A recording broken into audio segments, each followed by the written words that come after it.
Hello everyone. Welcome to James kitchen world. అందరూ ఎలా ఉన్నారు? ఈరోజు మరో కొత్త రెసిపీ రాయలసీమ స్పెషల్ బియ్యపు రొట్టె రెసిపీతో అయితే మీ ముందుకొచ్చేసాను.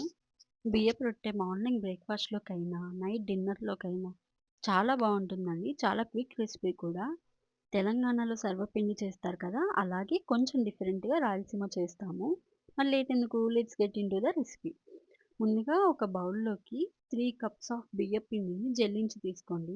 నేను ఆల్రెడీ జల్లించి పెట్టుకున్నాను బియ్యపు పిండిని. 3 కప్స్ ఆఫ్ బియ్యపు పిండికి ఒక ఫుల్ కప్ ఆఫ్ ఆనియన్స్ ఇలా చిన్న చిన్నగా కట్ చేసుకోండి. ఆనియన్స్‌తో చెప్పాలంటే మీకు ఒక 2 మీడియం సైజ్ ఆనియన్స్ అనుకోండి. ఇలా చిన్నగా కట్ చేసుకొని బియ్యపు పిండిలోకి వేసేసుకోండి. అలాగే ఒక 2 స్పూన్స్ ఆఫ్ శనగపప్పుని నేను ఆల్రెడీ నానబెట్టేసుకున్నాను ఒక హాఫ్ అన్ అవర్. కొంచెం కరివేపాకు, అలాగే మిర్చి, అలాగే కొత్తిమీరను కూడా ఇలా చిన్న చిన్నగా కట్ చేసి పెట్టుకున్నాను నేను ఆల్రెడీ. ఇప్పుడు వీటన్నిటిని ఒకదాని తర్వాత ఒకటి ఈ బియ్యపు పిండిలోకి వేసేసుకోవాలి. నేను శనగపప్పుని వాటర్‌తో సహా వేసేస్తున్నానండి.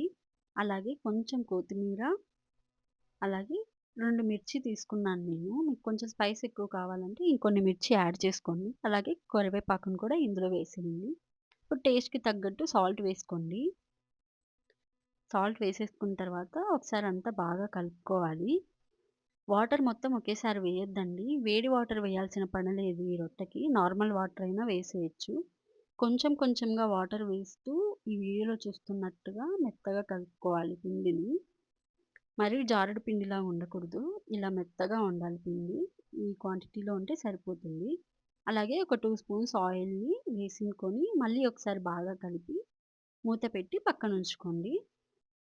ఇప్పుడు రొట్టె ఒత్తుకోవడం కోసం నేను బటర్ పేపర్ తీసుకున్నాను. అలాగే నా దగ్గర ఇలా శారీకొచ్చిన కవర్ ఉంటే దాన్ని ఇలా కట్ చేసి పెట్టుకున్నాను. మీ దగ్గర ఉంటే తీసుకోండి.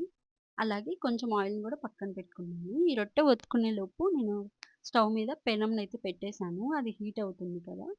అది హీట్ అయ్యేలోపు ఈ రొట్టెని మనం ఒత్తేసుకోవచ్చు.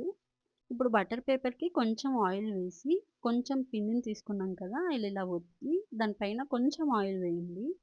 కొంచెం ఆయిల్ ఎక్కువే పడుతుందండి ఈ రొట్టె ఒత్తుకోవడానికి. అప్పుడే టేస్టీగా ఉంటుంది. ఆయిల్ వేసుకున్న తర్వాత ఒకసారి ఇలా ఒత్తి, మనం ఇందాక కవర్ తీసుకున్నాం కదా! ఆ కవర్ ఇలా పైన పెట్టేసి బాగా ఒత్తేసుకోండి. మీకిక్కడ ఇలా ఒత్తుకోవడానికి కొంచెం గట్టిగా అనిపిస్తే, కొంచెం మరి పిండిలోకి కొన్ని వాటర్ పోసి మెత్తగా కలుపుకుంటే సరిపోతుంది. ఇది ఈజీగా లూజ్‌గా రావాలి ఇలా ఒత్తేటప్పుడు. అలా వస్తే సరిపోతుంది. చూసారు కదా! ఇలా మొత్తం రొట్టెని ఒత్తేసుకున్న తర్వాత పెనం హీట్ అయిపోయిందండి ఈలోపు నాకు. పెనం మీద కొంచెం ఆయిల్ వేస్తున్నాను. కొంచెం ఆయిల్ ఎక్కువ ఉంటేనే బావుంటుంది రొట్టెకి టేస్ట్. ఇప్పుడు ఇందాక ఒత్తి పెట్టుకున్న బటర్ పేపర్ మీద రొట్టెని కూడా ఇందులో వేసి, ఒక సైడ్ నుంచి ఇలా రొట్టెని కొంచెం అలా అంటే ఈజీగా వచ్చేస్తుంది. ఒక సైడ్ నుంచి కవర్‌ని తీసేసుకోవడమే. రొట్టె ఏమి అతుక్కుపోదండి కవర్‌కి. ఈజీగా వచ్చేస్తుంది. ఇలా తీసేసుకున్న తర్వాత మరి రొట్టె పైన కొంచెం ఆయిల్ వేసుకోండి. అలాగే ఇలా 2 వైపులా రొట్టెని బాగా కాల్చేసుకోవాలి. మీడియం టు హై ఫ్లేమ్‌లోనే పెట్టుకోండి. మరి హై ఫ్లేమ్ పెట్టొద్దు. ఇలా చూస్తున్నారు కదా! బాగా 2 వైపులా కాల్చుకున్న తర్వాత ఒకదాని తర్వాత ఒకటి ఇలా రొట్టెని చేసుకొని కాల్చేసుకోవడమే. టేస్టీగా ఉండే బియ్యపు రొట్టెలోకి బెస్ట్ కాంబినేషన్ పప్పండి. ఏ పప్పైనా తీసుకోవచ్చు. మెంతికూర పప్పైనా, ఏ పప్పైనా పప్పు చాలా టేస్టీగా ఉంటుంది. ఈ రెసిపీ మీరు కూడా ట్రై చేసి కామెంట్ సెక్షన్‌లో ఎలా వచ్చిందో మెన్షన్ చేయండి. Please do like, share, subscribe to James kitchen world. Thank you for watching.